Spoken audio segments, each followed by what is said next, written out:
going to work on mixed media morsels. We're on technique 17, which is napkin backgrounds. Look at this. My first signature after technique 17 will be finished, and I can put it into my little book. I just have this Midori style binding. So what I thought I would do, this is one entire signature. This is the center point. So the front of this and the back of this is going to be my technique 17 double-sided pages. I've been doing them 2 pages for each technique. But when you come to the end of a signature, I only have the front of this folio and the back of it. So that's what I'm going to use for technique 17. Just like this. Now what I've decided to use for my napkins, it's really just, this is nothing new for me or for a lot of artists, but it's always fun to do. And that is to collage store-bought napkins on the background of the page. And these are the ones that I chose. Aren't these pretty?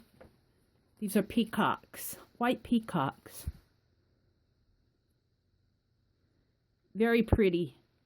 And I've already pulled the white backing off. If you look at Kat's video, she talks about how to tear these, cut these, and pull the white backing off. Now I will say, let me pull one out here. I'm going to give you a couple of hints. The first one is something that's well known. It's not my hint, it's not my tip. I think I learned it from Gina Ahrens, and I don't know where she got it, but it's been around. So it's to get a piece of double-sided tape. And these backings are sometimes hard to get off. So if you just get your double-sided tape and put down there and pull, it comes. Now the first one pulls off fairly easy all the time. And of course it will tear, it will pull onto that. The second one on these is just a little bit harder to pull. So once you get a little tear in it at the side, then you have something to hold on to. So I'm just passing this tip around. This is nothing I discovered on my own. It's just something I learned by watching YouTube videos. So I want to share that with you. And then the second one that I want to share with you is something that I've done for a very long time.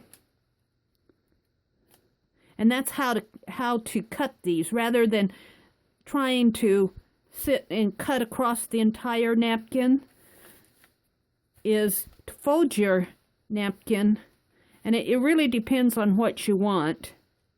Now I like this center border in here. I think that'll look very nice.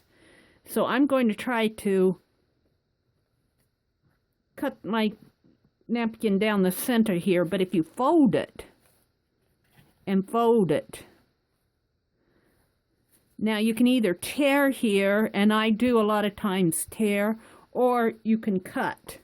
And I've shown this tip before. Just cut right there, and you've got like an inch to cut. And look, there you go. There it is. Now you can do the same thing this way. And just cut.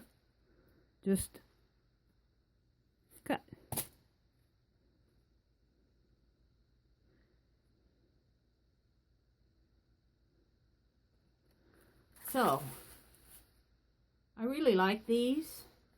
So I'm going to go into fast forward and let's see what happens.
are my finishes.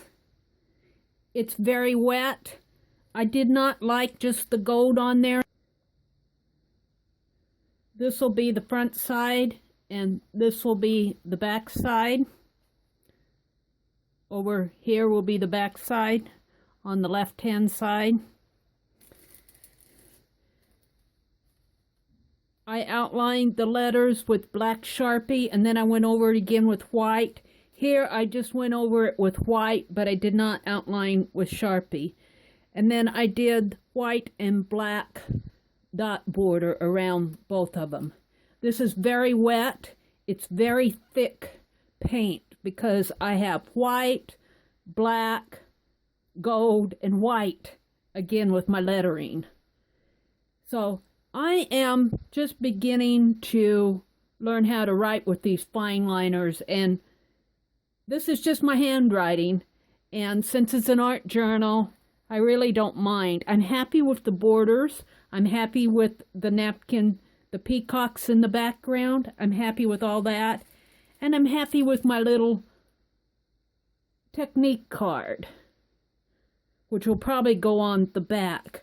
I may put a plastic acetate around this entire page because I know from experience that when it gets this thick, it does get very sticky. So I'm very happy with this. I'm going to call it finished. Thank you for watching, and I will see you on the next page.